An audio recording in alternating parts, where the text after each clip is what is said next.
Is to pay close attention to the things that we are doing to make wise fiscal decisions and to make decisions that are forward-looking. In the name of Jesus, amen. Amen. I pledge allegiance to the flag of the United States of America and to the republic for which it stands, one nation, under God, indivisible, with liberty and justice for all.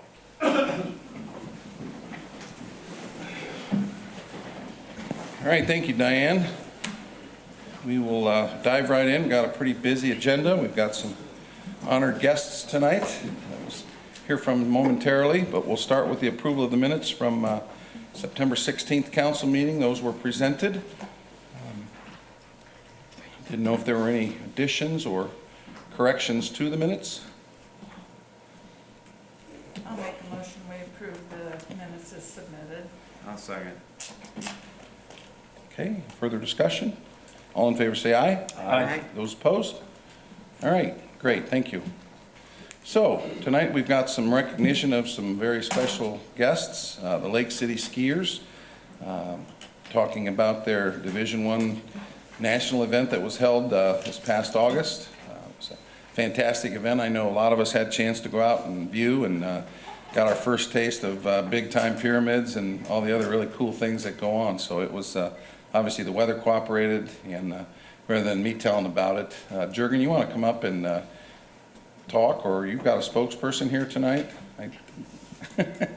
You can introduce the speaker. How's that? I guess this is the pre-show. Yes, thank you very much for letting us come. I'm here on behalf of the Lake City Skiers, so we can express our appreciation for a very successful Division I show ski tournament. And it wouldn't have been possible without you, Joe, and the city, and everybody else that was involved, and I'll let them talk about that. So first off, I'd like to introduce Randy and Tracy Patrick. They very graciously allow us to use the lake. The ski tournament has been held in Wisconsin and Illinois for like the last 30 years. We've always dreamed about hosting it here at Warsaw. And with everybody's help, we bid on it, actually got it. It's the largest event in show skiing in the country, possibly in the world. It's one of the biggest. We brought it all here, and we really appreciate everything the city and the whole community did. It's far more reaching than just the city. I mean, every facet, and the people that came were just overwhelmed by the hospitality. So thank you for that. Steve, you want to be the next one? I think you took about half of it. Might have my sisters come up with one. Ladies. It's always good to bring assistants, right? It's like misdirection. They're a lot cuter to look at than I am too. Good. Hold those on up. Like Jurgen said, on behalf of the Lake City Skiers, we'd like to present these tokens of appreciation to thank you for your support in making the 2019 Division I Show Ski Nationals a very successful event. For many of us on the team, we've been preparing to host this event for well over 20 years. All the other tournaments and events that we've brought to this town have really just been like a rehearsal for us leading up to this occasion. And again, we couldn't have done it without your help. We'd like to particularly thank the Mayor's Office, the County Convention and Visitors Bureau and Visitor Center, the Fire Department, the Police Department, the EMTs, and the dive team, along with the many other agencies and businesses that contributed. We've received compliments from USA Water Ski dignitaries, National Show Ski officials, competing teams, and spectators alike have all received, and we've received nothing but gracious comments about our site as well as about our community. So that's kudos to everyone represented here as well. Little stats, the webcast. The event was live webcast all across the world. There was over 300,000 views that got to see something that took place right here in our county. Simply amazing numbers. Locally, we had over 1,500 guests on Friday, 3,300 guests on Saturday, and 3,000 all the way through into Sunday in attendance. So logistically speaking, for us out there on site, we parked over 35 RVs, kept 20 golf carts in order, and parked approximately 900 cars each day, and it flowed flawlessly for us. So that was a big kudos to the on-site. And again, I would like to say back to the firefighters, the EMS, the police department, we received such rave reviews from the show ski side of the community, especially the safety directors. The commitment that we had as a community out there was definitely shown in force by getting the cars out of our site when it needs to. We know it's not the most busy road coming out of our site typically. Everybody did a wonderful job helping there again. So again, we want to just present these gifts as just a token for our heartfelt gratitude and thanks from Lake City Skiers and helping us bring a world-class event to our community, and hopefully we can do it again in the near future. Thank you. Thank you. I just want to thank you, more importantly, for your organization. It was an honor for us to participate. We had, the dive team was out there, as you mentioned. My office, Stacy, did a marvelous job of calling the meeting, convening the meetings. We even got NDOT on the line and told them to clear out of 15 for a couple days, and they honored that, so I'd like to thank NDOT as well. But quite frankly, the organization that you all had made it easy. We just showed up at the meetings and did what you asked us, and we were thrilled that it was as successful as it was. But I think you deserve a hand for all the hard work you all did in hosting that. We did our part like many, many others in this community, so I solicit your applause for Lake City. Thank you very much. All right, so no announcement about next year. I'm actually going to Florida in November. I didn't mean to put you on the spot. No, we will be presenting again for 2021 in November, and then 2022 will be the following November. They're typically about a year and a half out.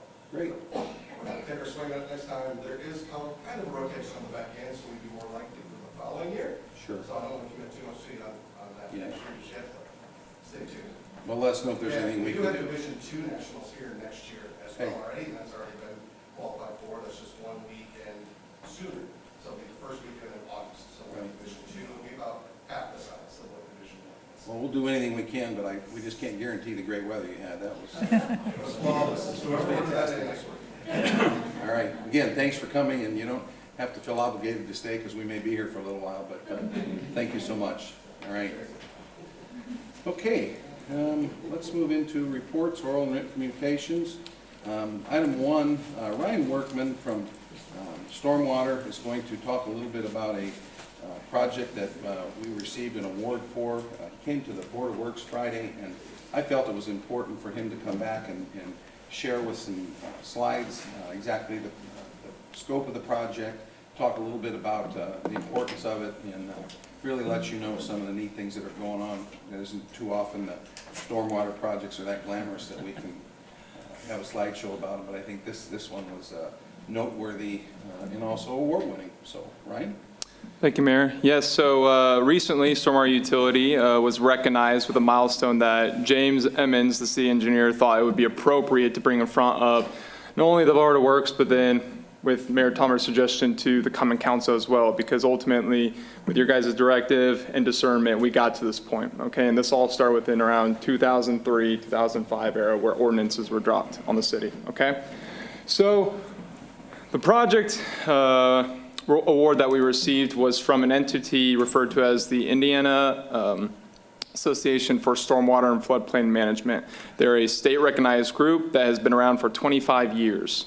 Okay, so ultimately, they provide one of the best trainings, annual trainings for both the floodplain side as well as the stormwater side in the state of Indiana. And we put the Buyer Farm Greenway Enhancement Project up for, it's contested for an award, and we were awarded the Outstanding Stormwater Project for 2019. Just to kind of discuss a little bit about the project itself, this is the site originally in 2017. In 2016, Mayor Tomer directed me to this site during a ribbon cutting for educational signage that was in partnership with the Lilly Center, the Stormwater Conservation District, as well as the Parks and Recreation. And noticing some erosion closer towards that green corridor as you kind of leave the sunny part, there was a huge pile of probably 2 inches worth of sand that had eroded there. And so what you're seeing right now is you're facing north. On your east side is going to be KCH. That is a private drive. In fact, that slope right there you see is also owned by KCH, just to the right of the pathway. And then the left side, you have a wetlands right before Pike Lake, buffering Pike Lake, okay? So there was erosion issues, and there was an opportunity where we could have just reestablished the grass, planted some shrubs, get a little foundation to inhibit erosion and sedimentation. But we saw an opportunity to kind of bring in other facets of what we try to do for the city here, which is also education, outreach, and public involvement. So just to go through a few of these as we head towards this, and I'll kind of explain it as we get towards the final step here. But we're going towards the trailway. And here's one of the highlights, which is the completely pervious amphitheater or terraced seating.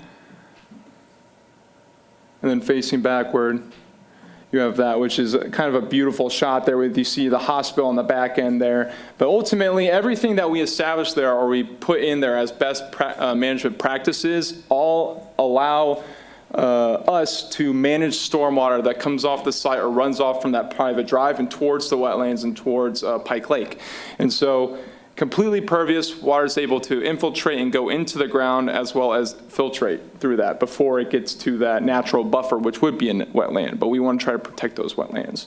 But then ultimately, too, we're going to be adding some educational signage and incorporating educational excursions with the Lilly Center or any other groups that would like to go throughout those wetlands. Because Byer Farm Trail is probably one of the most diverse and beautiful parks that the Parks and Recreation has as a facility, and we need to kind of utilize these even more, especially as we're trying to cultivate this clearly Kosciuszko or the environmental assets we have here, just even the city of Warsaw.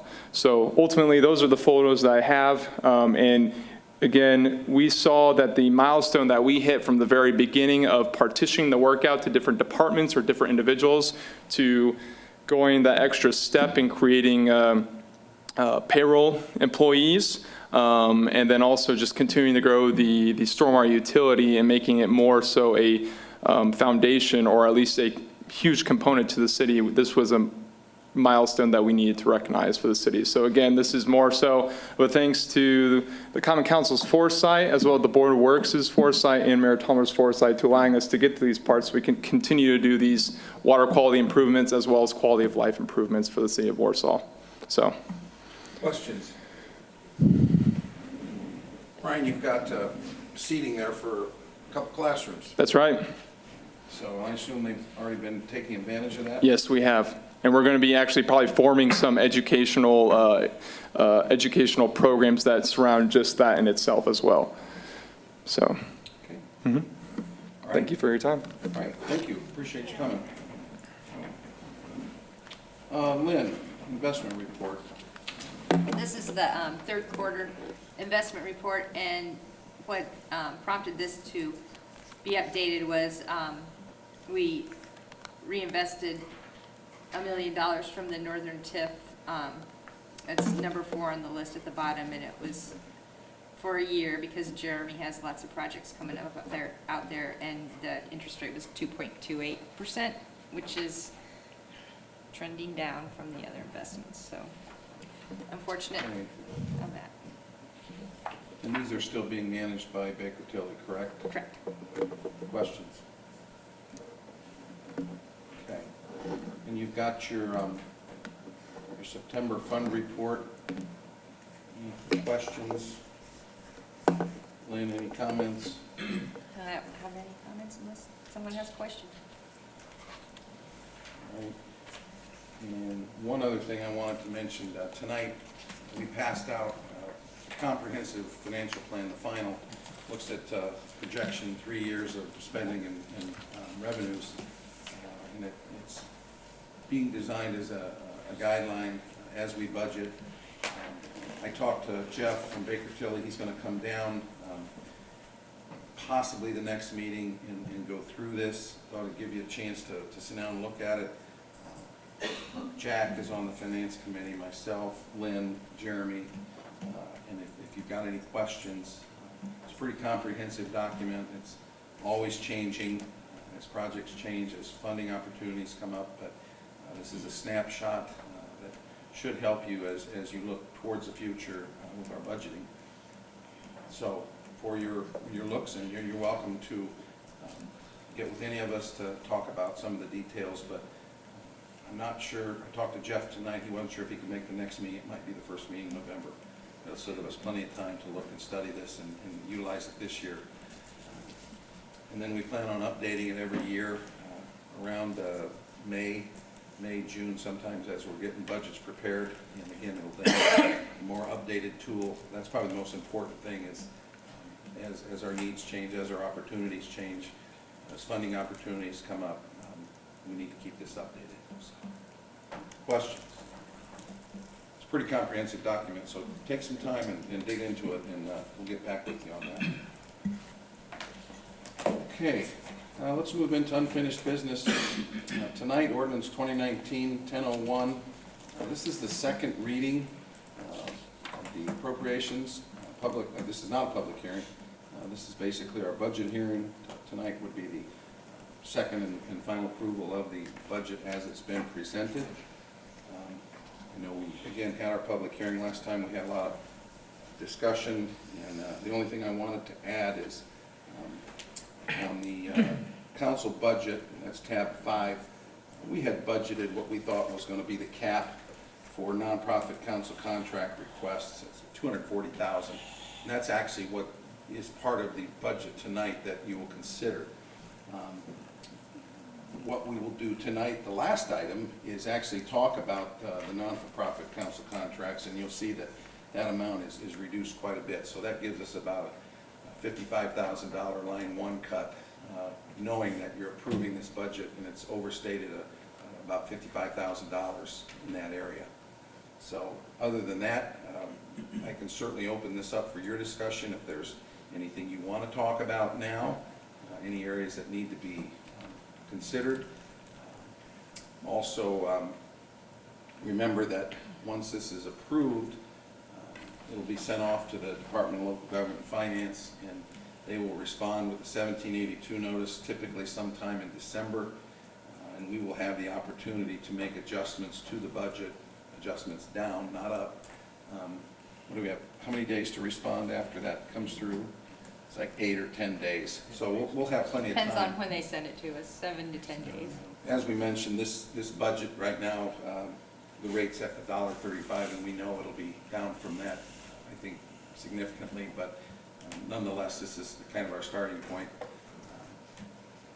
Lynn did solicit, clerk treasurer solicited line 2 cuts, which are spending cuts for the current year budget, 2019 budget. And we will have those hopefully by the next council meeting. And then we will, as we get a little bit closer to the end, we'll start soliciting line 1 cuts. We know, obviously, we've got $55,000 here. We've got some pretty significant cuts coming from the health insurance because of our very nice minimal rate increase this year. We budgeted for 15%, and we're down at 1%, so it's all good. So we'll, between line 1 cuts and line 2 cuts, we also talked a little bit about the levy increase. That would be an adjustment due to the annexation increase in the assessed value, and we've applied, or just really don't need to apply for it. It automatically comes, but Lynn was given direction by Baker Tilly to make sure that we filled out the forms appropriately when they're submitted, and that increased levy should be a part of the budget when it's approved. So, that being said, again, are there any discussion points tonight?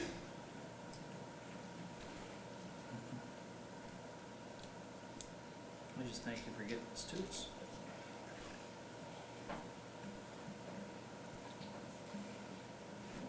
Well, hearing none, no discussion, is there a motion to act on, let me get it right, ordinance 2019-1001?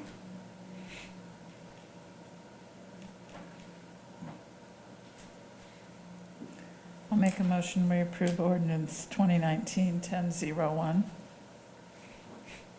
Motion made by Dan, is there a second? I'll second. Okay. Any further discussion? All in favor, say aye. Aye. Those opposed? All right, passed unanimously. So again, this is just the formalization of that budget, and we'll be working with line 2 cuts, line 1 cuts, and then final adjustments when 1782 notice comes. So, again, with our pretty significant increase in assessed value, I feel like we're going to have a pretty good shot at keeping our tax rate pretty close to what it was, if not maybe a little bit below, but don't want to prognosticate till we let them do their magic down in Indy and work all these numbers, so. All right, let's move on to new business. Item number 1, this is a conflict of interest. Hal, do you want to talk about this? Can, if you like. What I'm trying to do is redo the brochure that was printed way before I got there 12 years ago. Plus, we have some historical facts we've been putting together. Sheila at the Parks Department does a wonderful job on their brochure. She has all the software and everything at home, and I want to hire her personally to do the cemetery's work. Larry understands or knows about it. Nothing will be done at work. This will all be done on her time at home. By the estimates I got, she's about half the cost, and she does a beautiful job. So I'm asking your approval to do this conflict of interest so I can hire her on the side to do this. Try to understand what's going on here. So she'll be a contract employee for a specific job? Correct, to do my brochure, yes. Mhm. Okay. As a private contract. Yeah, she's gonna do all It's a the, I private call it contract. pretty stuff, and then I'll take it to have printed, but it's, we have so much and so much data that we'd like to, people that do genealogy, stuff like that, enjoys this stuff, and it's not real professionally done, and we'd like to do it that way. All right. Do we need a motion to approve this item? So moved. I'll second that. Any further discussion?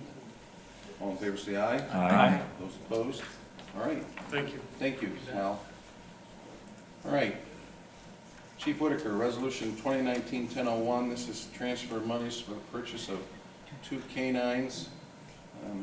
I'd ask that you, again, just review with the council the disposition of Dax and Mako and the need to do this.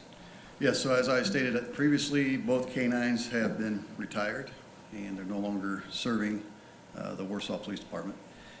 So both of those were assigned to our patrol division, and it was a second shift assignment and a third shift assignment.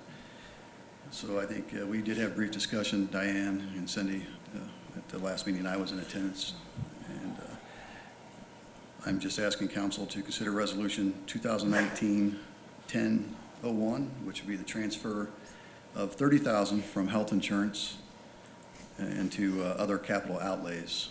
That would allow us to purchase the canines, and I believe we have enough money still in our current appropriation for training that we can pay for the training of the 2 officers and the canines.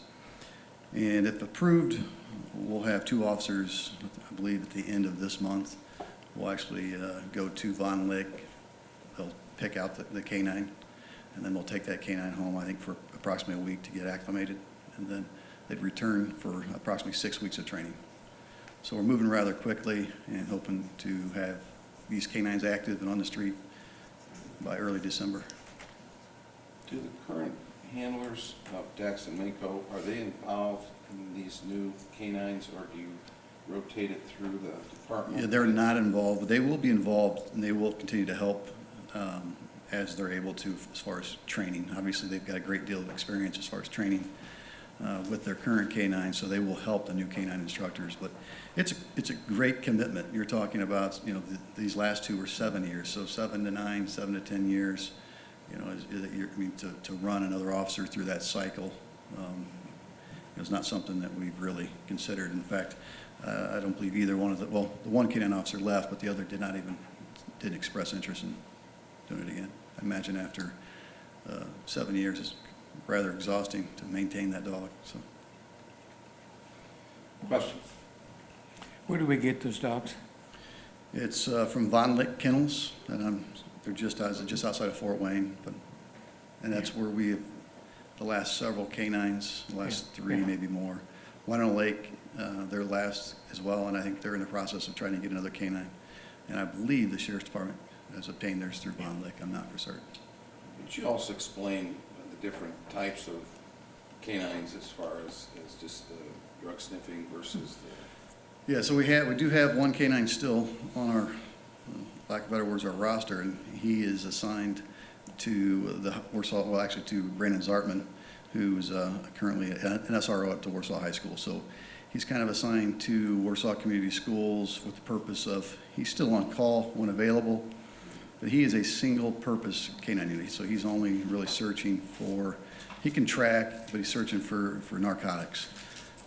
And what we consider dual purpose are those canines that actually be placed in the squad car that can be used for biting and for tracking. And there are times where we're called upon to basically use a canine as a use of force.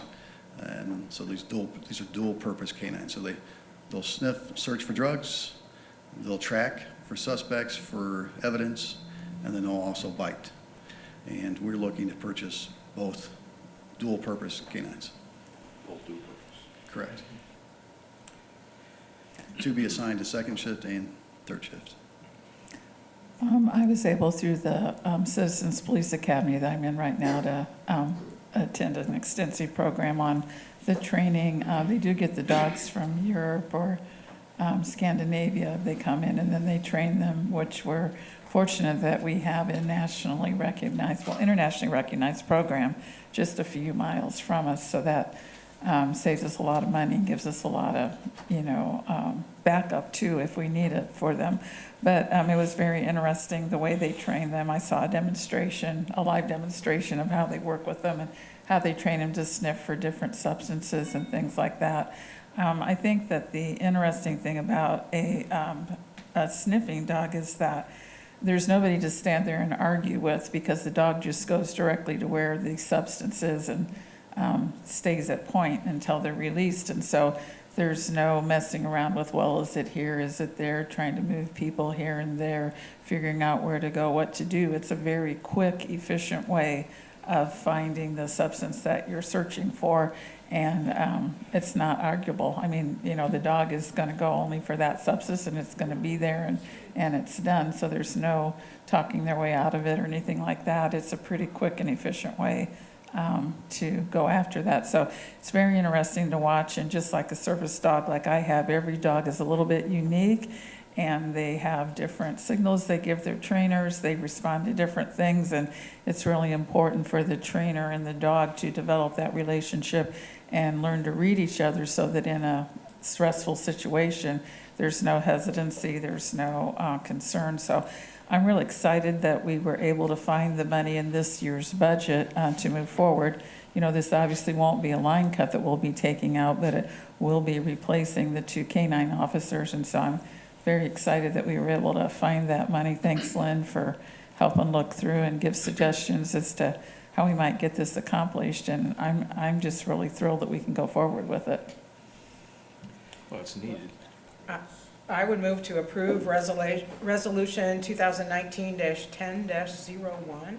Motion's been made. Is there a second? Yes. Second. Further discussion? All in favor, say aye. Aye. Those opposed?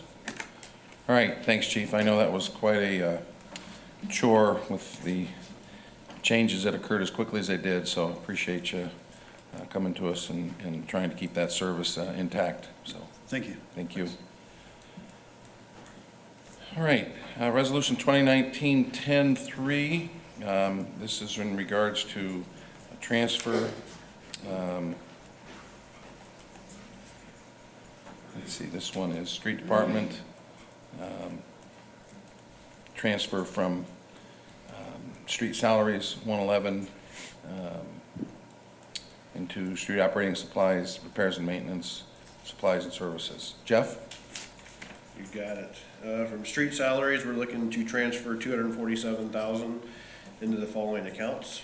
Street operating supplies, $100,000 total. That was going to go to new trash cans downtown. The ones we currently have are falling apart. They have been for quite a while. The doors won't stay shut. So we're looking at replacing all the cans downtown at a cost of $30,000. Salt, I'd like to get $50,000 into that. Our price per ton this year came in at $15.63 higher. So try to help cover some of that cost, and then we went through all of our contracted amount last year. So our barn typically starts full, and we're not full yet this year. So this will help with that.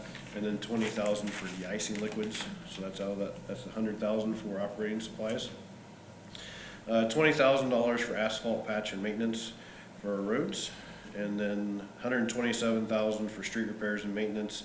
And that's gonna go towards $50,000 for crack sealing various roads. Another $50,000 for working on Clark Street for some micro sealing, and then some other areas that are starting to fall apart, try to get those taken care of before winter. $12,000 for road markings and line painting. We have a few areas we'd try to get done before winter comes if we can. Don't know if I can, but we're gonna try. And then I had $15,000 in for Center and Buffalo Street intersection. I don't think that's gonna happen this year, but that money potentially is gonna be reallocated for the school crossing warning lights to help pay for those with the match that we're gonna do with the school to help improve the Husky school crossing section. So that money will still be used just for a little bit of a different item. So. Questions? How many trash cans are we getting? That's a great question. I have no idea. But we're spending 30,000 on how many? I'll have to ask Mr. Taylor. He had worked on that with the planning department, and I do not have that number. Do you remember, Jennifer? I know we talked about that. I believe that they run about 1,200, I think, a piece, but that's the lining, the lock, everything ready to go, so like 30. Guess 25 of them, yeah. And the ones that we've had here, actually were part of the downtown rehab project, they're back in 2004, 5, so those really lasted a long time.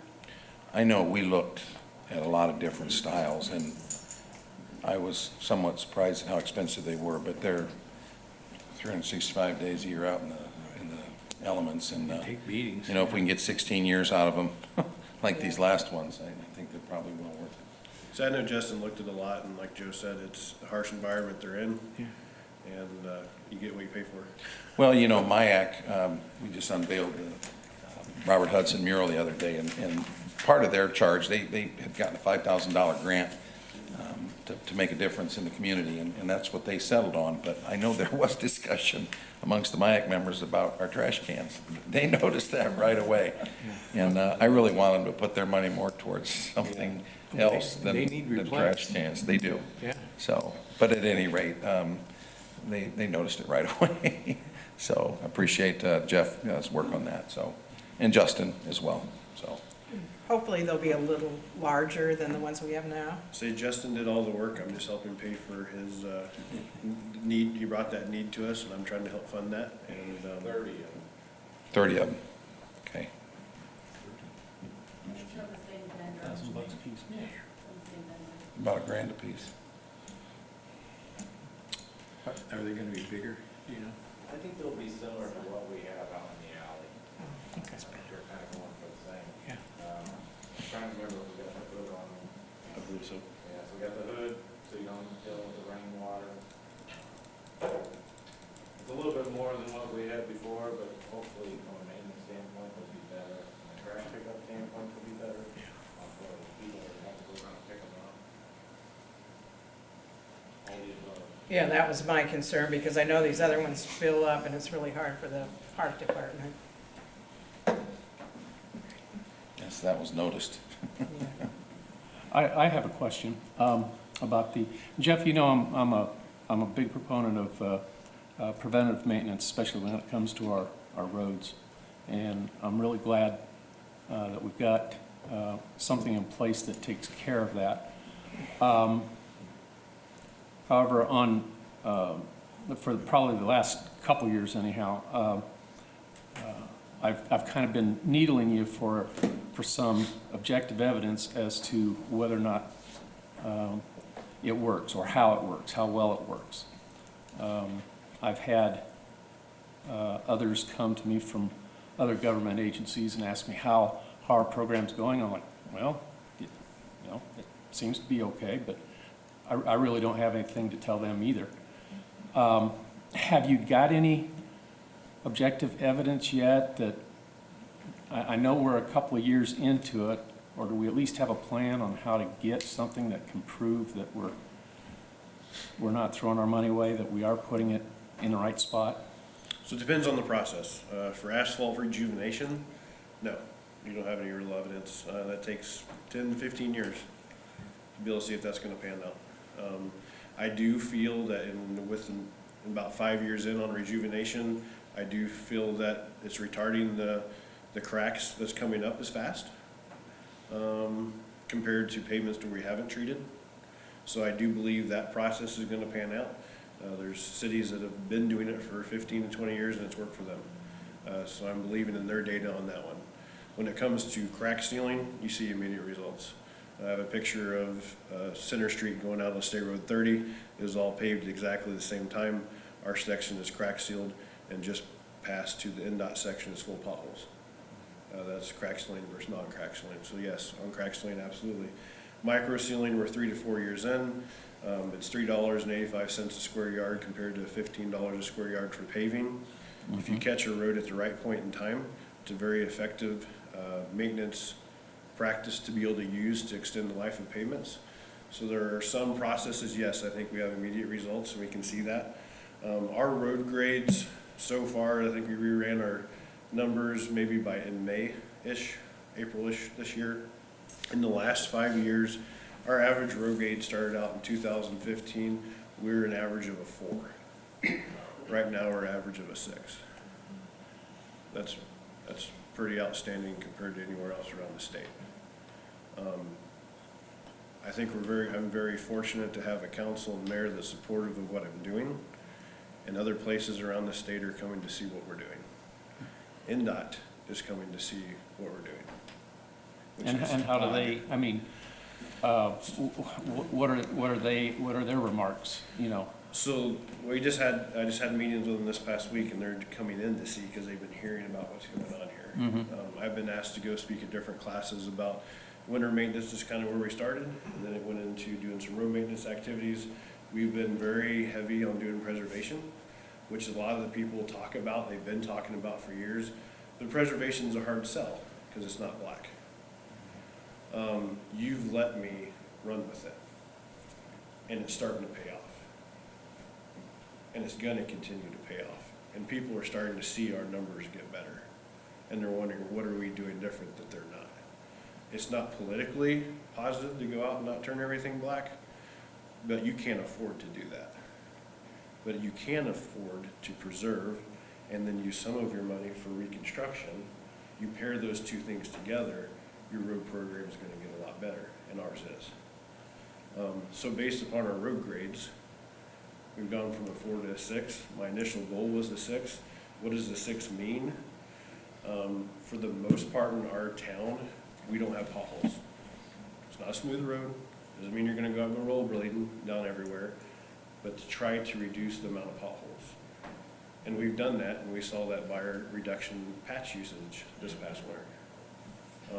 So there are things out there, factors that have been involved that I think I can tangibly show with our new asset management system. I think that's gonna help me show it to you through numbers. I have sticky notes and pieces of paper and stuff piled up on my desk in different places, and this will help me gather some of that together, I think, and show you more outside of just our road network analysis that we've done. So I'm hoping in the future you'll have charts and graphs and more colored pictures you can look at to see it better. I don't know if that answered your question. That's kind of what we need. We kind of need that data.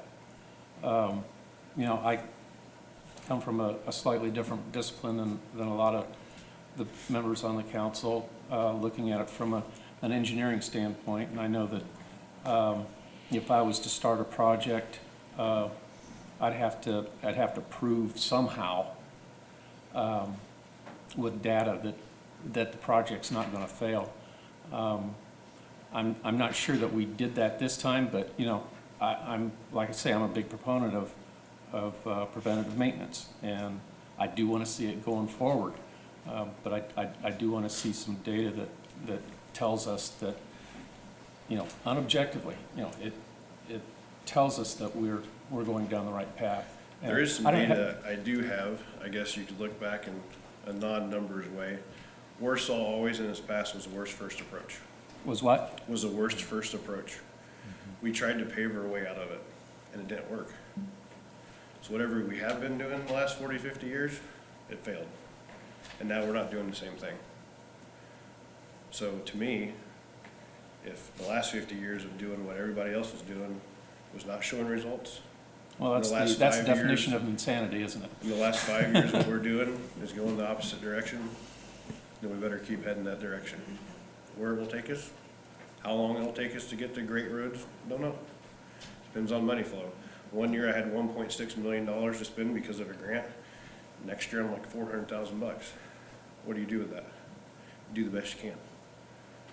And pavement preservation, road reconstruction is a part of that.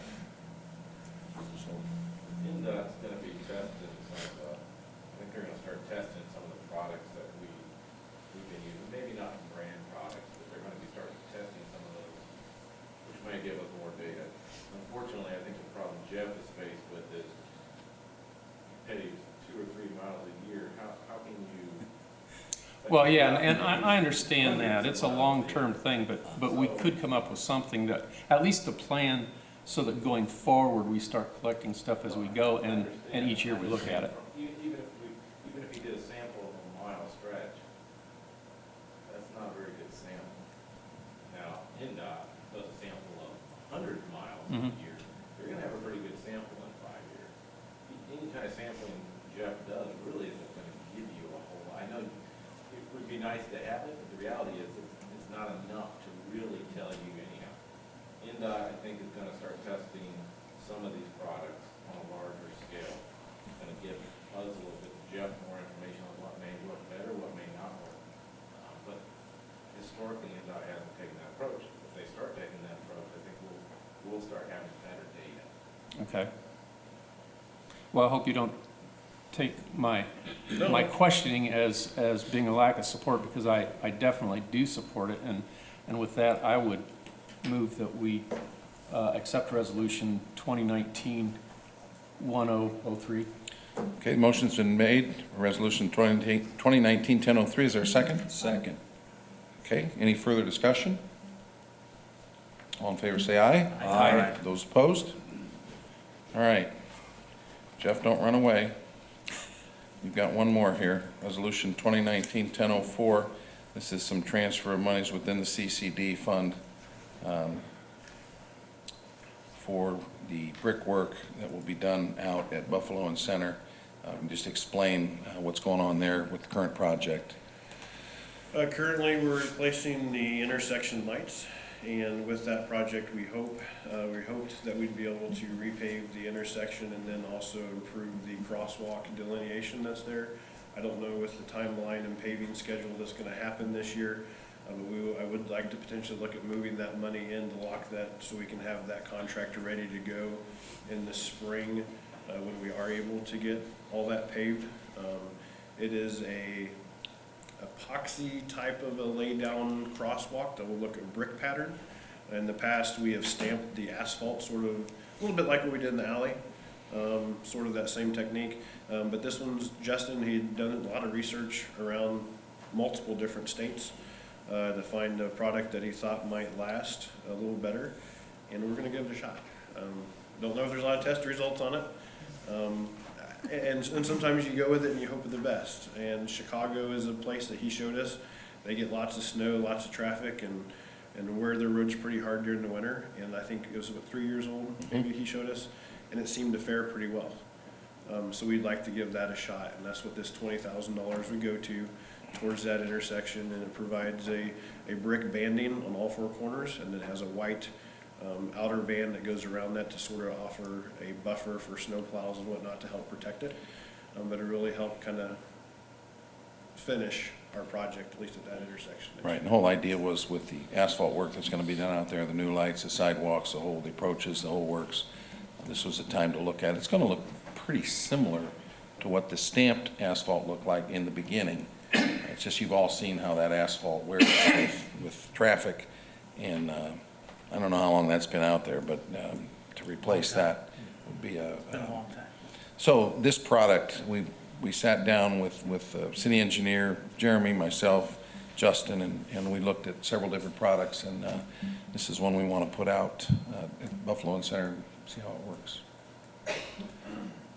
So, thank you. Yes, sir. So the transfer would go from CCD repairs and maintenance and supplies into services, $20,000. Questions? I just appreciate your work on the problems on this intersection. Yeah. We're getting there. We got a couple more weeks to go. We're going to look, we're meeting with the engineer and the contractor tomorrow and just kind of reviewing the project and see if there's anything else that we need to do out there to keep it safe. I know it's dark, and that's the hard part. Got some flashing lights out there, but the engineers draw up those specifications and the contractors adhere to those to put those temporary signals in, if you will. And that's all done according to MUTCD standards. But I did talk to one of the engineers today, and he just said, you know, typically they'll do these projects and they'll just keep an eye on them. And if they feel like they need to add a little bit as they go along, as far as any signage, they will do that. We've had a couple weeks where things have been not perfect, but I guess we had an accident on Saturday, and we'll look at that. So, but what's out there now is essentially what was proposed and planned to be out there, and now it's just a matter of if we need to make some adjustments for the next 2 weeks, we'll do that. But we're meeting with the engineers and contractor in the morning. Yeah, I think the residents really ought to be encouraged to take extra time in that thing, but if you're turning left, you block the stop sign. And I believe that's what's caused both those accidents this weekend.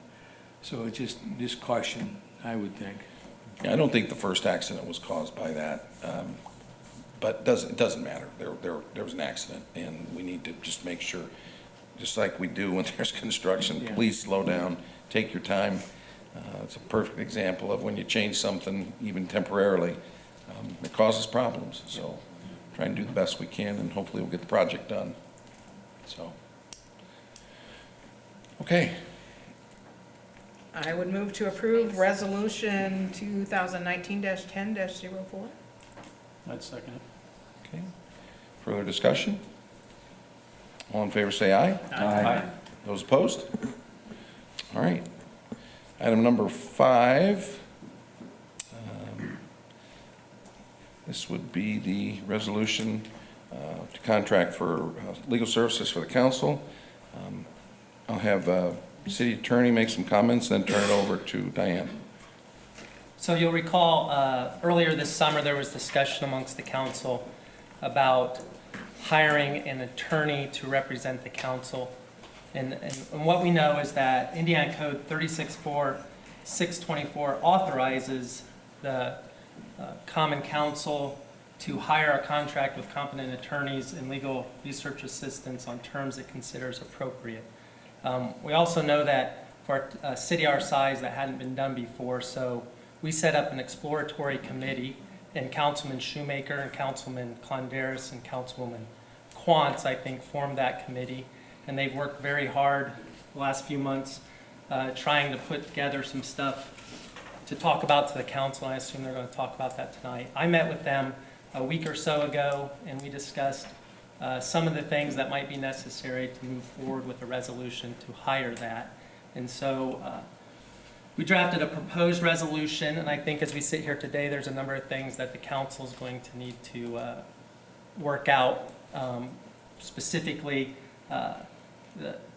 some of the issues are they can't have a meeting where more than 3 people are together at any one time. So they've proposed that I think 2 council members could meet with the council president, Diane, to discuss whether there would be a specific need at a specific time for outside counsel to be sought.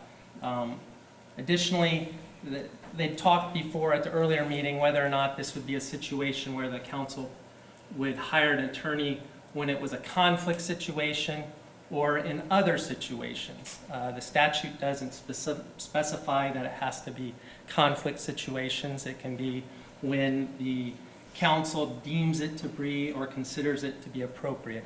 So I think the things that they also need to work out is, I think the council president would be signing the claim forms, and whether she's the gatekeeper of who gets to talk to outside legal counsel or whether it's some other process. But those are some of the things we talked about when we met as a small group, and that brought us here today. So there's a proposed resolution, but I think there's additional discussion that they want to have to take place before some of those decisions are made. And additionally, I think they've talked to some attorneys, and from what I can tell, the suggestions they have, they're very qualified, the attorneys that they've talked to. So I appreciate their hard work and doing what they've done so far. So I think they're in good shape to discuss that tonight.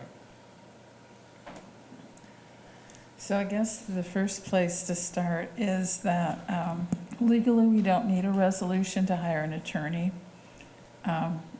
We're allowed statutory to hire an attorney, but it was my suggestion that we have a resolution so that everybody could participate in that process of decision-making, because like Scott Royce said, we couldn't meet with you as a group ahead of time to discuss and find out what you wanted to do about this. And so we could go through our process of finding out information and sharing that with you at this time. And so we don't expect you to have to vote on the resolution tonight. We've all voiced at various times that we hate it when we get a resolution that we haven't had time to think about, look at, discuss, that kind of thing. So we're putting it before you in the form that we have it. It took a process to get it in the form that we have it, and thanks to our city attorney's advice, which was to keep it as simple as possible. What we're looking for is not just to do something that would benefit the current council, but that would be a precedent for years to come. And so basically what we're just doing is establishing a resolution stating that the council wishes to pursue hiring an attorney. And that way everyone can have a voice in whether or not they agree with that or don't agree with that. We can have a discussion just first of all about that. The second part of the discussion is that whoever we would hire needs to have a contract, and that contract would cover the business part of hiring that person. You know, how the billing would take place, when bills would be due, what kinds of things would be billed for, those kind of things. And then there's a third part that's a little bit more intangible, and that would be like the rules of procedure in order to use this attorney. And that may not be something that you would want to formally formalize in terms of whether or not you would lock yourself into something, but I think it's an important discussion for us to have so that we don't duplicate services. And so if we go back to the very beginning of this whole process, one of the concerns was, would we be hiring somebody to do something that our city attorney could easily do, or where we could get information from the Ames attorney? And in our journey, we found out from our Ames attorney that they can give us references to other cities that have done similar things. They can give us places to contact. They can give Mr. Royce some specific legal precedents that he can look at in making a decision, but they do not give legal advice. And then our city attorney is always there for us to bring things like resolutions and ordinances and questions of procedure and things like that. And so one of the things that the committee has discussed is that we would certainly want to use our city attorney, first, any and all times that we can. He was very helpful in this process of kind of helping us drill down all our ideas and everything that we were thinking about in order to get to the point at which we're at. And so that became morphed into the resolution that you see before you, which is just very simple in order to hire someone. Then the third thing would be looking at the actual contract that would be presented to the Board of Works And again, we cannot have all of you, I mean, you can all attend the meeting if you want to, but we need to work on this contract. So we've come up with some ideas in the task force of things that we think need to be included in that contract and things that don't need to be included in the contract because they're more procedural questions as to how we would go about doing things. So right now, we have kind of chopped up a sample contract that we had and looked at the scope and duties, basically, and just stating that the attorney shall provide legal services as may be requested with regards to the consul's duty as the legislative branch of Warsaw, Indiana city government. And that would be the purpose for having an attorney. We have a section with legal fees, a section with cost and expenses that just sets out things like cost for mileage and things like postage and depositions and research and things like that. And then there's another section that we're looking at that we would like input on as far as how we access that attorney. And again, there's a couple of different ways that you can go about that. The attorneys that we met with, both the Ames attorney and an attorney that we're considering, and our city attorney recommended that the council president have a significant amount of input only as far as the fact that that person has to sign those claims. So they need to know what has happened, why it happened, what the reasonable expenses were going to be for that, pursuing this course of action, that sort of thing, before we undertake, using those services, because those are things that we would all want to take into account if we were going to be fiduciarily responsible to our citizens. And so a question that comes up within our minds was the process by which we would go about contacting the attorney. And the attorneys that we talked with were all adamant that the council president, whoever it is, needs to be aware that that request is made. The question would be for you, does the council president approve or disapprove of that request after discussion, or is it a joint decision with the three people, the two people that are bringing the matter to the president and the president, or how we would go about that? So we're kind of putting that out on the table. I don't know if you have any preliminary thoughts about that, or if you want a couple weeks to think about it, but it would be something that procedurally we would just want to think about before entering into that contract.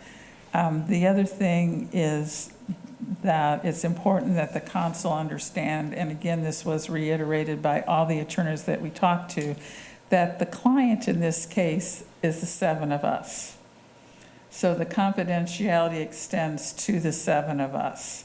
So if Jerry brings up something and I call and ask the attorney what Jerry talked about, the attorney has every right to tell me what Jerry talked about, because Jerry is part of the client pool. So we would all have access at all times to any information that is given to that attorney and any information that he gives back to any specific person. So I think that's an important thing to remember, because we're working as a group rather than as an individual client, so that confidentiality is there.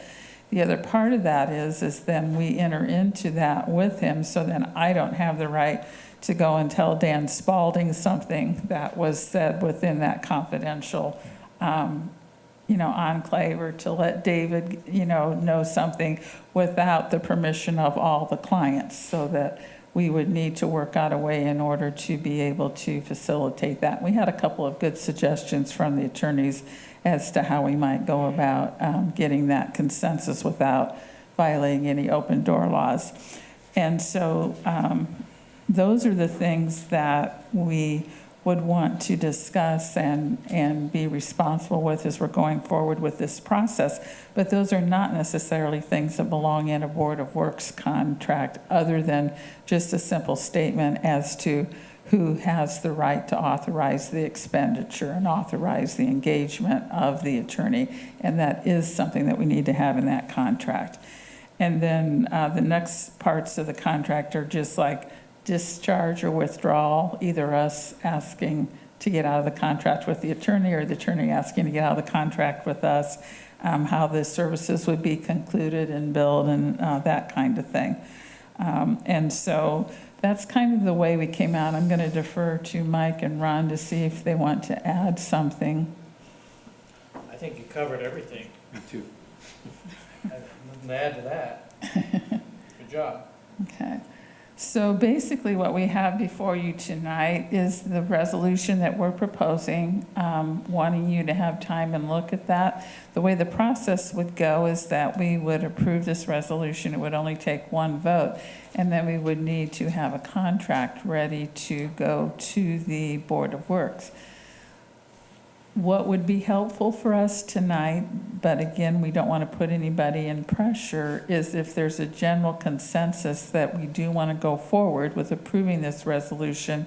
I'm not asking you to vote on the resolution itself, so that we could start working on this contract with our city attorney, because he gave us such excellent advice with drafting the resolution, that we'd like to get some of the points that I just discussed before him and kind of get those solidified, and at the same time get some of your input, so that when we come back in 2 weeks in order to approve the resolution, we could also then give you some ideas of what the contract would contain and what the process would be. So I want to open it up then for discussion within the council, and I guess it would just be helpful if we just kind of go down the road. Let us know where you're at with this hiring an attorney, and if you have any thoughts you want to share publicly tonight, and if not, that's certainly understandable, because this is the first that you're seeing the actual resolution. Okay, I'll go ahead and start, and I am in agreement with the resolution as presented. I am assuming we will set a budget, a maximum amount that can be spent in. Yes, and we were talking about $12,000 was our initial, what I put into the council budget that's in our budget. Okay. But Okay, and so that's where it would be imperative that you or whomever is signing the claims has some kind of input into how much money is being spent. yes. That would be my concern. And I don't know, Scott, I'll try to explain the law and then you jump in if I don't do it correctly, but basically there's been case precedent that an attorney hired by council cannot make more annually than the city attorney would make. I don't think we're in any danger of that. Can't budget that He anymore. makes more than 12,000? Well, the statute is not exactly apples to apples. It talks in terms of salary, and I don't have a salary per se. I'm a contract provider as well. So I do think that there's no concern if the annual budget for the council is less than what's spent on the city attorney. But, because that has happened some places, and that did cause concern for people violating the purpose of the statute, but. Yeah, I think it's in the statute, isn't it? That we can't, any council can't spend more. Correct, but it's a little bit different as far as terminology, because the terminology is salary, but I think you're safe if the budget for that attorney is less than the budget for me. So. Okay. I too am in favor of the resolution. I like the limited scope. I don't see this as, I don't see that we need anything that's going to duplicate services. I don't want to do that. I don't want this to get to be something that gets out of hand.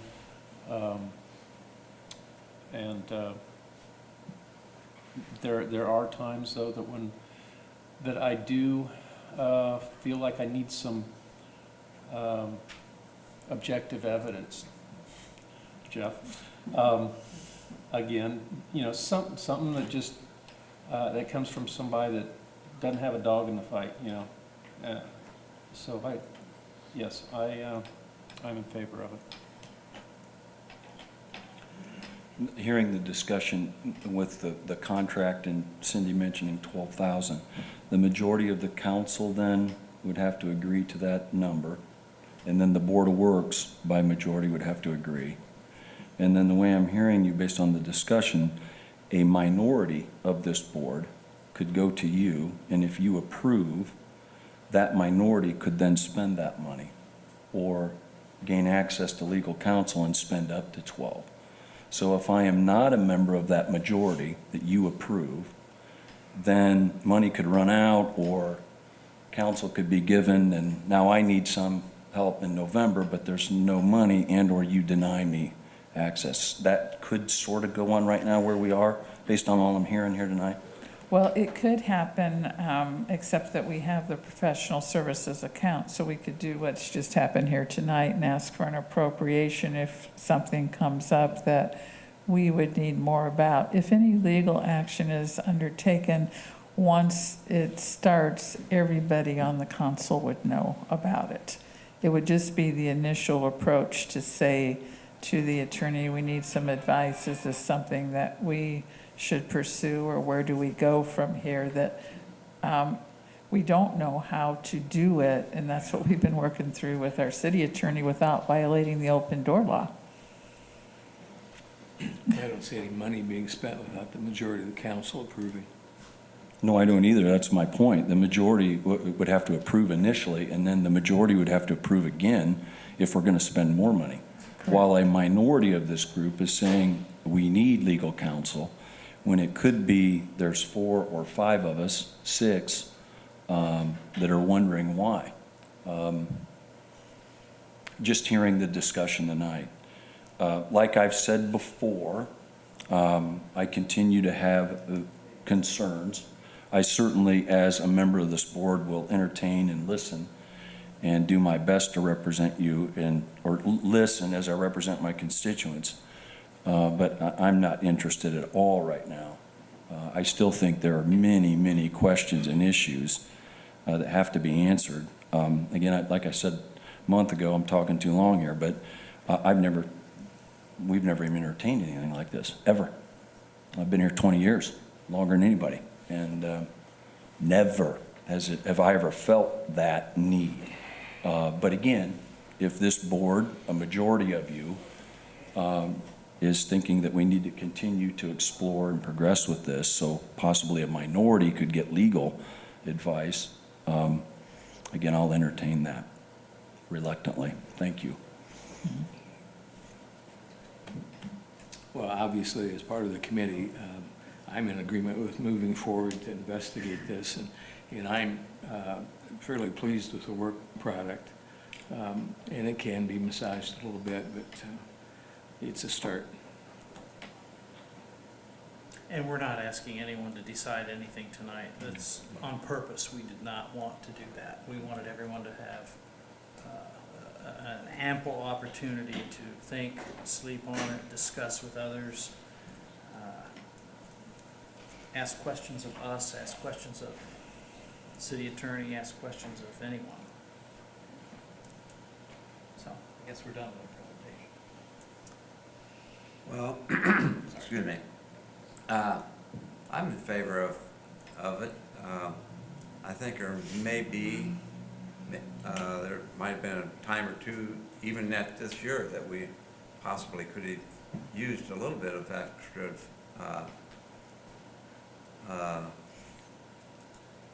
legal assistance. Not saying anything against Scott. I like Scott. I think he's doing a great job. And I talked to Jody, which I had that. But I still think if we just had somebody to sit down and talk to face-to-face sometimes, that might give us a little bit of better understanding of what we could or could not do.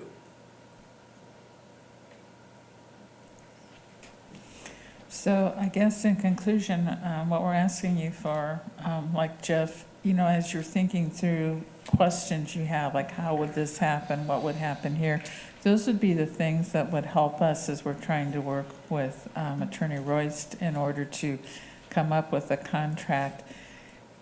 It's a difficult process because you don't want to make the contract too limiting, and yet you want to make sure that the privilege isn't abused.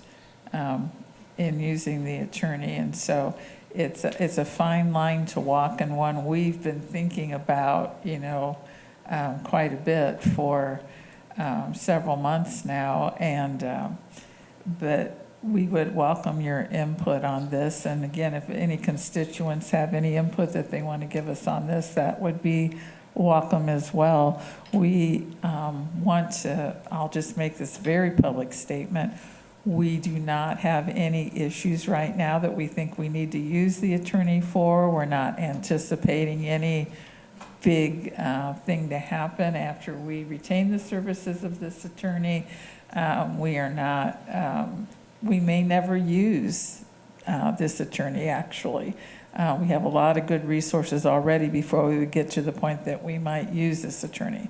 But having that option, as it says in the second paragraph, whereas the city attorney for the city of Warsaw, Indiana represents and serves at the pleasure of the mayor of the city, and whereas there may be occasions when the common council wants or needs the independent advice of its own legal counsel for city business. I mean, that just says it very simply. It took us a long time to get it simple. We started out very elaborately, and it took us a long time just to drill that down and say, this is the nuts and bolts of it. There may be times when we feel like we want an additional voice, and the city attorney needs to represent the mayor, and that always comes first. We've not had any complaints at all about the city attorney not giving us advice, not giving us what we need. We've not had any complaints about the mayor not allowing the city attorney to do the things that we've asked or that we need. So that is not what is precipitating this. So just the idea, again, that, some situations came up where it might have been a good idea to have the advice of an outside counsel. So. All right, well, at this point then, with everybody's permission, I think we'll try to drill down what this contract might look like so that Councilman Gross, when we come back, we can address maybe some of those questions. And if you can get some of your questions to me as you're thinking through things, because I'm sure the things will fly through your mind like they have been through ours, of how we might do this.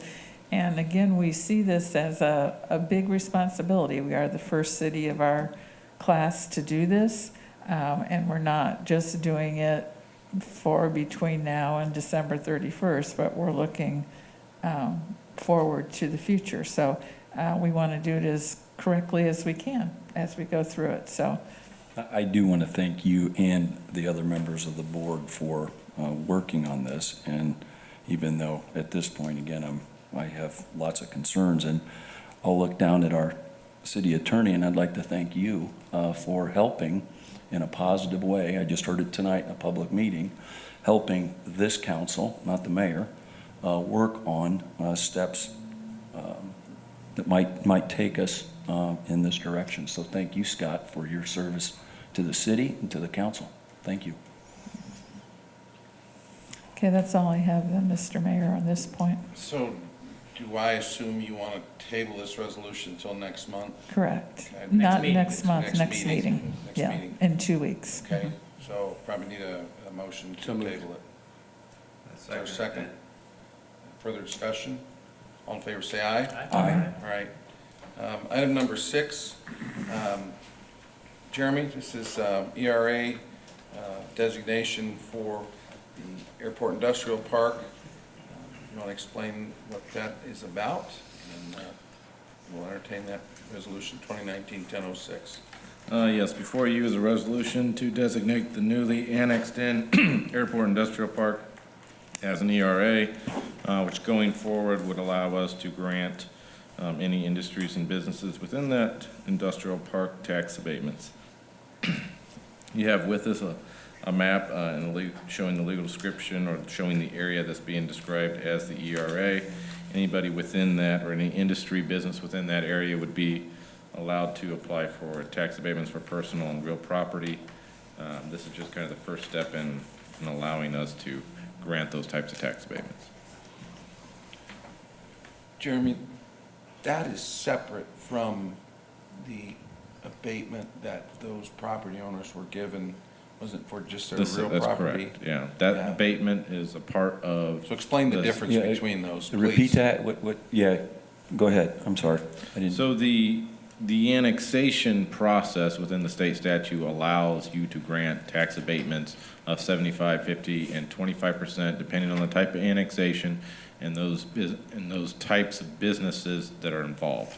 So when we went through the annexation process, those businesses were granted those tax abatements of that 75, 50, and 25% on existing taxes, new to them, only on the city's portion. So it didn't abate anything that was already being taxed to them, only new taxes as being a part of the city for that 3 years. And that's all part of the state statute. So that's kind of an automatic was granted. It goes into their, kind of like a deduction, like a homestead credit, or, you know, any kind of other tax credit. So that goes into their taxes already for the next 3 years. And that's So- separate from this. That's separate from But this. can they double dip then? Like, could they have that for 3 years and then ask us for a 10-year abatement for expansion? No, because the only thing that the annexation is abating is existing new city taxes. So let's say I have a building and I pay $100,000 of taxes, I get annexed into the city, I pay $120,000 of taxes. They're abating the $20,000 of additional new taxes as being a part of the city for those 3 years. A new abatement is only abating those taxes that is new per the project at hand. Okay. So if I have a $100,000 tax, I get annexed, I have $120,000, I come in, I build a $300,000 building, now I got $300,000, you're only being abated the $300,000 you just added, it has nothing to do with the $120 that existed. Okay. And that's not confusing at So theoretically, they all. could have two abatements at the same time, but it would be on different pots It'd of be on money. different pots of money, yes. Got That's it. correct. So, what Do you have. Is this just being introduced tonight, or do you need a vote? No, this would be, we'd be approving this Okay. as an ERA, so that you could grant tax abatement. All right, so questions on that portion of it? We want new businesses. If not, I would move that we accept Resolution 2019-10-06. I will definitely second that. Further discussion? All in favor, say aye. Aye. Those opposed? All right, passed unanimously. Jeremy, earlier this year, we had the ERA for that one property. Yes. Is that included in this It now? would be So, now, yes. Comprehensive, okay. And I've done this in the past, I know, and a lot of it's timing. Earlier in the year, I didn't have time to put this together. And we did a kind of same thing with the technology park. The first shell building was abated as its own property, but then I came back and did a ERA for the whole technology park, so we didn't have to keep doing this every time someone came in for a tax abatement request. Same thing here. I'm hopeful, and I think we'll expect to see more new development out there. So rather than coming back every time and doing an ERA, it's easier just to designate the area an ERA, and then anybody within that area, especially in these confines, because it's an industrial park, so we know there's going to be other developments.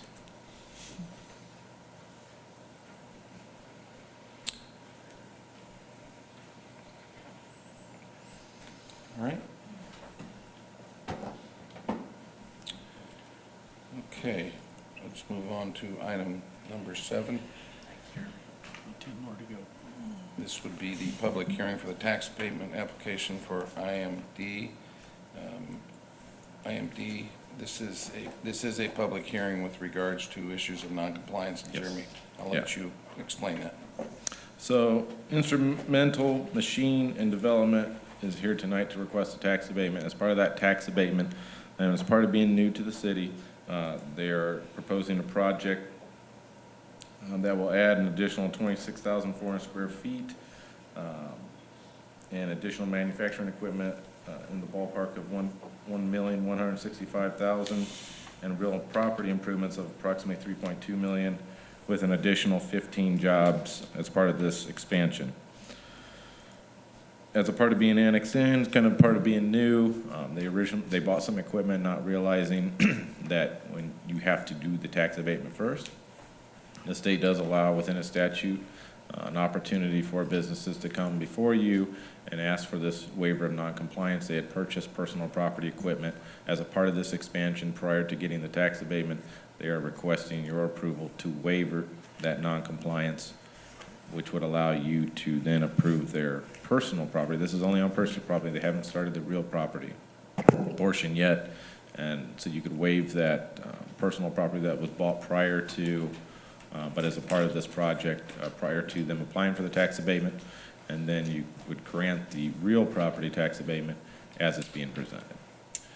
But the non-compliance is a public hearing, so you would have to open it up to the public. Right, so we want to do that first. You want to do that Okay. first. Do you all understand what's going on with the non-compliance? This was their very first year, and Todd, did you guys have abatements through the county in the past? This is our first time of applying. Okay, yeah, and that all happened. This is our fifth building expansion since I've been with this company, and this is our first time applying.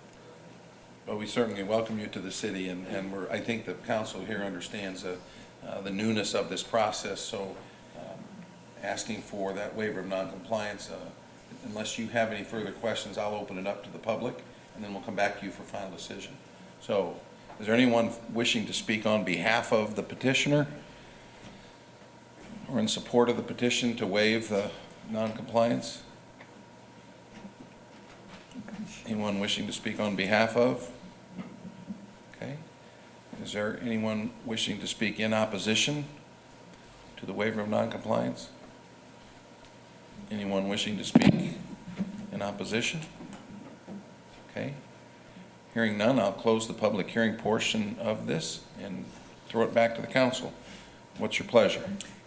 Joe, can you explain to me, once again, I want to make sure I understand the term non-compliance part of this? Jeremy, go ahead, because it could be many things, but I think it's pretty specific here. Yeah, so the non-compliance actually applies to anything within the statute that they're not compliant with. In this case, and previously we approved a non-compliance for someone who didn't submit the CF1 form before the deadline. In this case, they're asking for a waiver of the non-compliance because they bought personal property prior to asking for the abatement. If they had asked for the abatement, and this goes, the law requires you to ask for the abatement before you purchase and/or start any construction. The non-compliance waiver allows you to supersede that in a way through a public hearing and say, we understand in your situation you weren't aware of this. We're willing as a city, either whether it's personal property, real property, or they didn't submit their CF1 form in time, to waive that non-compliance and allow that tax abatement to occur on equipment that was purchased prior to the request of the abatement. And they were within the city when they purchased the equipment? That's correct. Yeah. Yes. So it's been fairly recent? Yes. That was gonna be my Okay. question. What was the Okay. time frame? Yeah. Now I understand. Well, it's all happened this year. This Thank is their you. first year of being in the city. So, Yeah, and the thing is, you want to approach the mic, Todd, and just, thank you. No, my name's Todd Spiker. I'm the owner of Instrumental Machine. I've been with the company for 25 years, and like I said earlier, this is our fifth building expansion that we are involved in. But for this portion that we're asking for the abatement is, we had a need to get equipment in, and we've been growing so fast that we didn't have time to be filing for an abatement. So now that we're doing a building expansion, and so we're just trying to incorporate everything all at one time. So that's kind of where we're at. Any questions, Mr. Spiker? Okay, so again, I think He's we're, already expanded 5 years. I think he's doing great. Sure. I go for it, so. so I would ask for your approval to waive the non-compliance. So moved. Second that, and really welcome to Warsaw, that's the Yeah. Well, thank you. Any further discussion? All in favor, say aye. Aye. Those opposed? I don't know, Todd, do you want to talk a little bit about the project itself? So now we'll move on to Okay. item number 8, which would be the actual tax abatement application itself. So our internal real estate, floor space is, it's shrinking at a rapid pace. And So our last building expansion was in 2010, and we have doubled our employment from about 48 to now we're at 98 as of today. We are looking to, probably in the next 3 years, hopeful that we'll be able to add another 34 positions, anywhere from engineering to entry level. So we are looking to expand over 26,000 square feet, which will almost double what we already have. And we're just anticipating growth along with, we are a manufacturing, we're a supplier to the orthopedic industry. And so with the orthopedic industry growing, and I believe I read a statistic that it should triple by 2027, we're trying to plan for that kind of growth. We've been very blessed to this point, and hopefully we will make the right decisions as we move forward. I had a chance to go out and see the tremendous progress out at his facility at IMD, and there's some robotics out there. There's just a little bit of everything, and like you say, your floor space is shrinking. So I think that's a consideration. Is this next expansion? Are you willing to allow that abatement? Just out of curiosity, what do you supply to the orthopedic industry? So we do nothing but surgical instrumentation and some sterilization cases. We don't do any implants. We've pretty much just zeroed in on just instrumentation, and over the last, we've been in business since '91, and since then we've gotten pretty good at it. So our largest customer is actually in Savannah, Georgia, but we also supply the companies here locally and throughout the nation, and our product goes out internationally. So, Do you utilize the airport here? no, not specifically, no. We don't, like I said, we deliver the product to our customers, the OEMs, and they take it from there. Okay. Further questions? I move we approve. Okay, I'd motion's second been it. made, seconded by Jerry. Any further discussion? All in favor, say aye. Aye. Aye. Those opposed? All right, thank you. Thank you very much. Thanks for being patient. All righty. Okay, let's move on. Item number 9, this is a general salary ordinance. This was presented last month. Statutorily, this needs to be approved by November 1st. So we're asking for your action on first reading tonight, and then on second reading at the next meeting. So, Jennifer?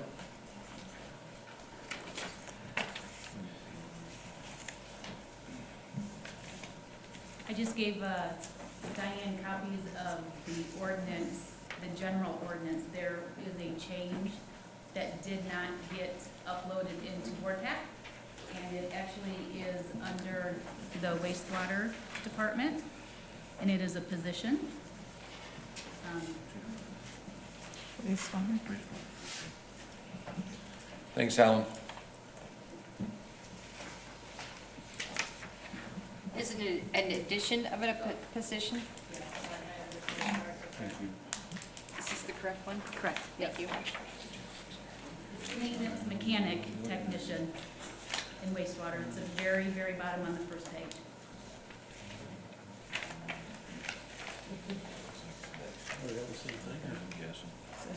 Which It's all the position? same? We just take Yes, one? they're all the same, Just take one, correct. okay. Yes, because the one you have in board pack is not the correct one. Right. This is the correct one. So it went from maintenance technician to maintenance mechanic technician? No, you have a maintenance technician still. That should be on the second page on the back, maybe, but the maintenance mechanic. Okay, I got it. Yep, So which one did we add? I'm sorry. that's the good one. Okay. The one that is uploaded is missing that position, right? Yeah, sorry. And the position we're adding is maintenance technician? Maintenance mechanic. Maintenance mechanic. Right, so. So you might want to just note that the salary that's listed in what you received should be for the maintenance mechanic technician. And then the maintenance technician's top was $22.57. Okay. All right.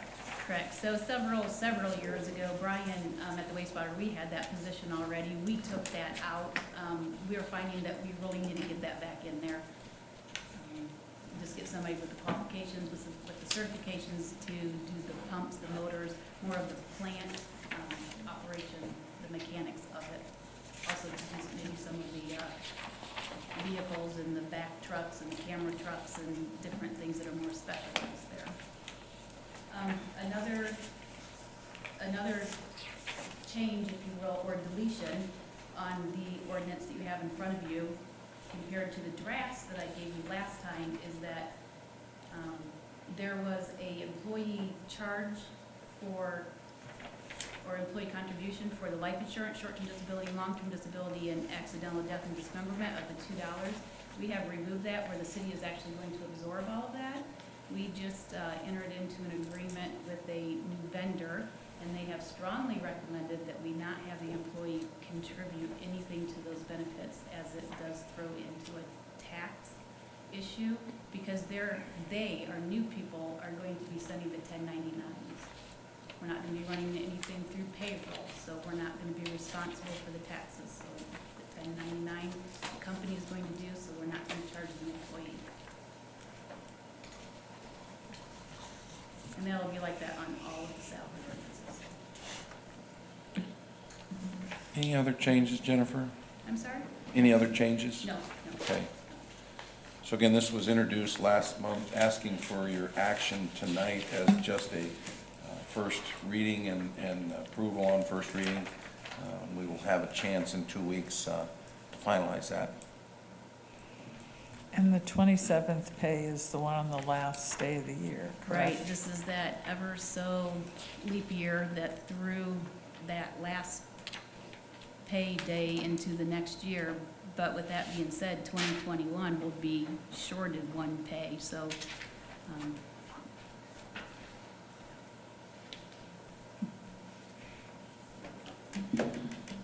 Questions? And I know, any comments from the committee that worked with Jennifer, Jeff and Diane, I believe, were involved in that.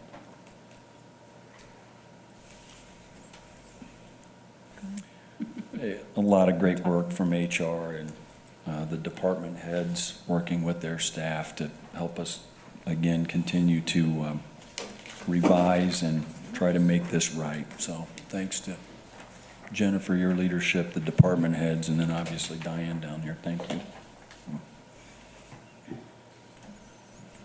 And again, as we mentioned last time that Jeff spoke for me, we were able to meet with all the department heads and look at whether they were having any difficulty hiring anywhere or anything like that, and get all of our little changes made. There were very few really that we needed to look at, and a couple of them just were basically the result of longtime employees retiring who were happy with what they were making, and then realizing that they were making below fair market wage, and that when we went to hire, we needed to increase that top dollar amount.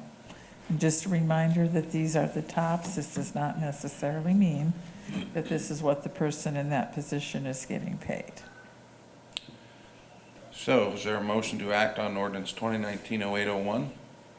So moved. And what action would that be, to approve it? Yes, please. Just making sure. I don't want to lead anybody. As I second it, I would like to thank again Diane and Joe, and especially Jennifer, on working on this. It's got a lot of moving pieces. I know we feel pretty good about it up here, and I just hope that translates into good morale among everybody else too. So with that, I'll second it. Good point. Further discussion? I would just like to thank everybody involved, Jennifer and Jeff and Diane. I think we've made very large strides the last several years. So thank you, really. thank you. Anybody else? Is there a motion to approve? Or we have the motion, is there a vote? We have Let's take the vote. We need a vote, yeah. Aye. Aye. Those opposed? All right, great. All right, let's move on to item number 10. Thanks, Jennifer. Which would be similar salary ordinance for the police department. Jennifer, any changes from what was presented last month? No premium? Yes. Yeah. It's been removed. Questions? Comments? I move we approve it. I'll second that. Okay, any further discussion? All in favor say aye. Aye. Those opposed? All right, item number 11, ordinance 2019-0803. This would be the fire department salary ordinance, fire territory salary ordinance. Again, with the exclusion of the premiums for those supplemental benefits, I believe it's the same as what was presented last month. I'd also just like to say thanks, Jennifer, for doing the extra work that Jeff and I asked you about and giving us a year's review. It was very helpful to me, at least, to have these both in one place and not have to dig out my other big book. So thank Sure. you for that, yeah. Not a problem.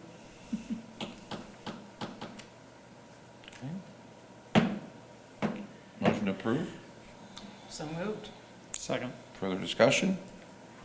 All in favor say aye. Aye. Those opposed? So again, those three, the general, police, and fire, must be acted on by the 1st of November, so got plenty of time and one more meeting between now and then to get that done. The next elected official salary ordinance doesn't actually need to be approved until the end of the year. It is being presented tonight. You could act on it on first reading tonight. We could just follow through with the other three, but be advised that it's not required that it be approved until the end of the year. So it's certainly up to you. So I will open that up. I think this does reflect what well, I'll have the wage committee, council members are the ones that set the elected official salaries, so have them speak.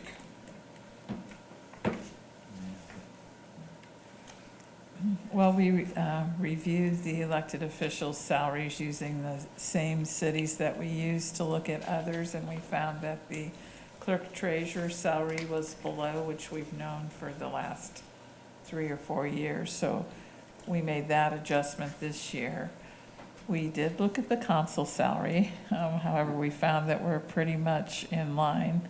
And so we decided to just recommend that we go with the 3% for this year. And if somebody else wants to look at it again next year, you can, but we found that, and it's very difficult to compare consul salaries because some consuls get the benefit of insurance and some do not.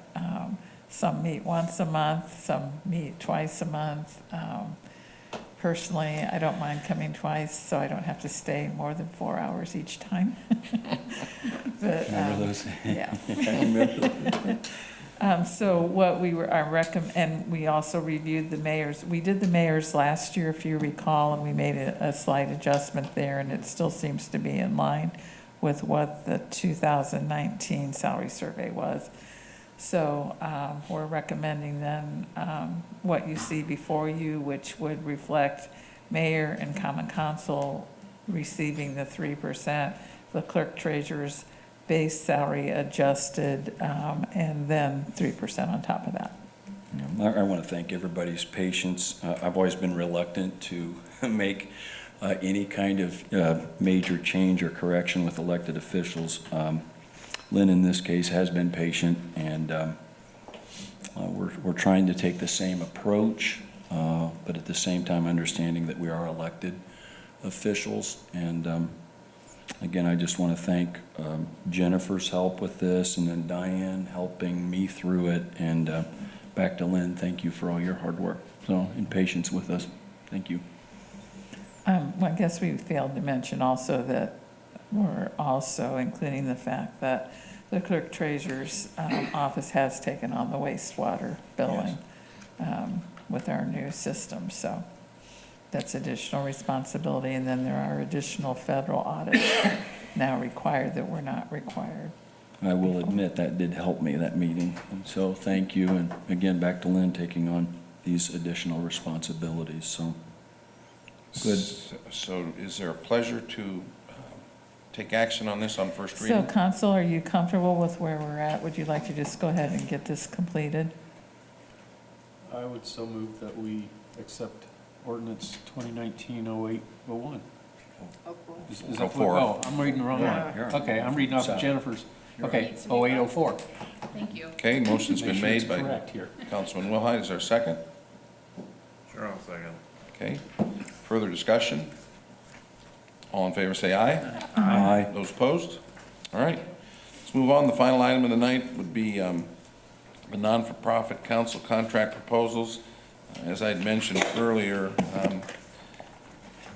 the amount is significantly less, about $55,000 less than what was listed in the budget. So Cindy and her group have come up with $186,770, which is just a couple thousand below the cap that you all had established as a council. So I think this just needs to be presented, and Cindy, I'll have you do that. Okay, just kind of briefly running through some of these. Senior services, we left the same. Shelter for Abuse, the same. Animal Welfare League, we did make an adjustment to that. Based on a couple of different meetings that the mayor and I have had with the Animal Welfare League, they have gone through some different thoughts about how they want to proceed with funding, and I think once everything was considered, we decided the $27,000 would pretty much cover their new way of thinking, which is the number of animals we're bringing in at a particular cost. And again, that's going to have to be evaluated at the end of the year to see where we stand. CCAC, and we left it the same, and this might be something the council may want to have input on. We have talked in past years about continuing to decrease that. CABs, we gave them their request for both the capital improvement and the regular. WCDC is an increase.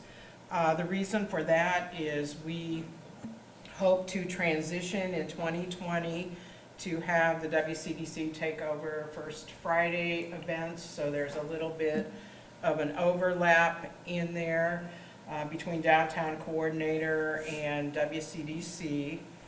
Housing Opportunities, this happened to be a year when Pam had asked us for a little bit more money, and we know that's kind of runs in spurts. Some years she does not need as much, but if she has a particular project going, and so we chose to fund that project.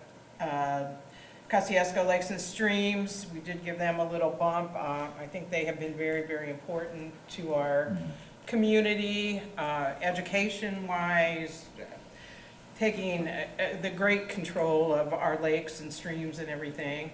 Little League, their request was very, very specific, again this year for bleachers and picnic tables, and currently they are borrowing from the Warsaw Parks Department whenever they need something, and so we felt that that was something that we wanted to fund. Special Transportation Project, I kind of like, Ron, could you maybe address that a little bit? This is something we're considering, and we don't know whether it's going to come to fruition or not, but. Over the summer, we found out that some of the people least able to get around to Warsaw have transportation to our events, to First Fridays, to any type of celebration. And we've had discussions with CABs and Senior Citizen Services. And it was our thoughts that we could probably start a pilot program for them to specifically provide transportation to people in wheelchairs and other people who do not have transportation. Cabs shut down at night and do not run on the weekends, nor does the Senior Services. So this is a pretty exciting product, I think, out of our committee. It's kind of a work in progress, Yes. and if we aren't able to get a contract by the end of the year and bring it to fruition, then the money will basically fall back into the general fund. But those are basically some of the things that we felt were important things in our community that impacted a great number of people. And if council has any questions or suggestions, we would love So to hear. do I hear you saying you're maybe looking to contract with somebody specifically to provide transportation services for people who otherwise don't have them now? Right, after hours and on the weekends, just for special city types of events. First and Fridays activities. or special events we Concerts. put on. Have you found a vendor for that, or are you talking to anyone? Preliminary meetings. Okay. Preliminary. All right, I won't get specific. Good, good. Thank you. I don't know if this is impossible to do, but since the intention of increasing WCDC is for the transition for First Friday personnel, is there a way to hold part of that money until that happens? No, that's not what's happening. We're actually bringing WCDC member part-time on board with current coordinator. So it's a Okay. transitional time. So we already have someone in place to pay that money to. I didn't know if this was like when you mentioned in the future, I didn't know if it meant that there was nobody in that No, position. No, that's not it at all. This is just Got it. trying to collaborate, coordinate, and eventually transition. Okay, So it's an additional part-time sum, if you will, to engage WCDC more in the process. okay. This person is already starting to take a pretty active role in attending First Fridays and working with that, and I think a lot of that has been on her own time, basically now. Okay. Can I ask, you mentioned Warsaw Little League, they had a specific use for their money. Do any of these other organizations, they have specific uses, like the CCAC or the Animal Welfare League, or do they have specific projects that we're going to be helping them with? Yes, and that's what we really looked at this year. Right. And in fact, that was another thing I needed to say. We do need to do some tweaking to the application and especially to the evaluation sheet. Somehow it just didn't quite line up. And Well, it was the first year. yeah, and I'm So not so it's, sure that perhaps maybe we don't even need to have a preliminary meeting. I actually had to make some calls to a few of these people. Senior Services, they were very specific about the mobile meals and the transportation. Beam and Home, maybe not quite so, and so I'm kind of working with them to try to get something a little more specific. Animal Welfare League, that was fairly specific, was it not, Mayor? Yeah, they're talking about switching to a cost per animal, and they gave us the numbers that they had picked up in our community last year. So we got a pretty good idea based on what they're wanting per animal. So we settled on being late in the budget process and having them kind of shift gears a little bit. We just asked if we cap that this year at just was it 27,000, which is it's up from what it was the year before. But then the idea is we'll have those numbers, and then next year when we sit down, I know they've talked to the county about the same situation, so they are changing their funding request to a contract with a per unit cost, if you will, per four-legged unit cost. So CCAC, they had some pretty specific needs as far as sidewalks, some major repairs that they needed to make to some of their buildings and so forth. Housing opportunities, really working with first-time home buyers, some new projects there that Pam is wanting to get started. So, yeah, there were a couple that were not real project-oriented, and I did call those people, and I did talk with them about it, and I think that's something we'll be doing for next year, whoever works on it. Based on our discussions, Cindy and Ron went the extra mile and I think tried to guide some of the nonprofits to focus more on projects. I don't want to speak for the two of you, but to help them, and I think it's because of the discussions we've had over the past several years. So back to Mike's point, or your question, I think the Warsaw Little League, it was the bleachers, if I remember right? Bleachers and picnic tables, and And right picnic now they're tables. having to have the park department cart those things out there for them. And so the education, Mike, what specifically do you need, and how could we not only support it, but possibly see it? So not day to day, but a project where the city can come in and we can assist, help, maybe completely fund, like the the bleachers. and- Special thanks to Susie Light down at the foundation for helping Yes, us very Yes. put this together. There's literally hundreds of non-for-profits in the community, and all have their own niche, very deserving, but we've got to be a little bit more purposeful on how these funds are spent. And having an application process that asks for those specific needs, and not just because we asked last year. And Cindy's got all that information for your review, but this gave us the opportunity to sit down with them with a new, Hold that up. These were the applications. About 7 hours. Yeah. with a brand-new application Yeah. process. Right. And I think, as was mentioned, it was great, I think a very good first year. It gave us some direction. I know the committee will tweak some of those things, and I think we'll be in a better position next year. I do too. To be, again, more purposeful in what we're giving, so. I really enjoyed working on this committee, and as you can see by the reduction in what we could have spent, we took a pretty conservative approach and really did want that site-specific thing and not spending money on utilities and things like that. Operating expenses. Operating expenses. One of the things I think the committee really should consider is next year, anybody that is requesting funding, in the application, will probably be more specific about how many Warsaw zip code clients do you have? Not Warsaw zip codes, but the city of Warsaw. We want to know who you serve. Not that that would really play any major importance on our funding decisions, but we need that data.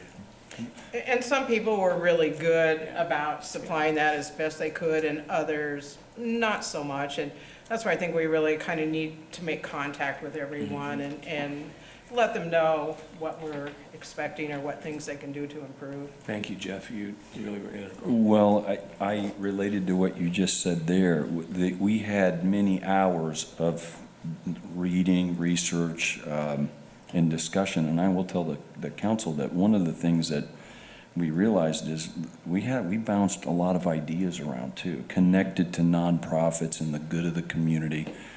And I think Cindy maybe suggested, or we were sitting talking, that maybe the council, we need to go back and have a brainstorming discussion, some presentations. Am I remembering right? I know it was weeks ago, but it was interesting. I enjoyed those discussions and ideas. So, and I think the whole board might benefit. Like, oh, Ron, I didn't know you were thinking that, or Cindy, and they came up with the better ideas. But it was very good for us, and I think it might be something we as an entire board want to revisit as we head into the next year or two. Yeah, I agree. And I think if I remember right, part of what Susie and I worked on with that application was there is a report form that they will be turning in, telling how they actually then use that money and who it benefited before we go into the next cycle. So that'll be helpful, I It think, was a good too. start, I agree. It was a good start, but we know we need to make some changes. Cindy, thanks for taking that on. That's a big job, so appreciate it.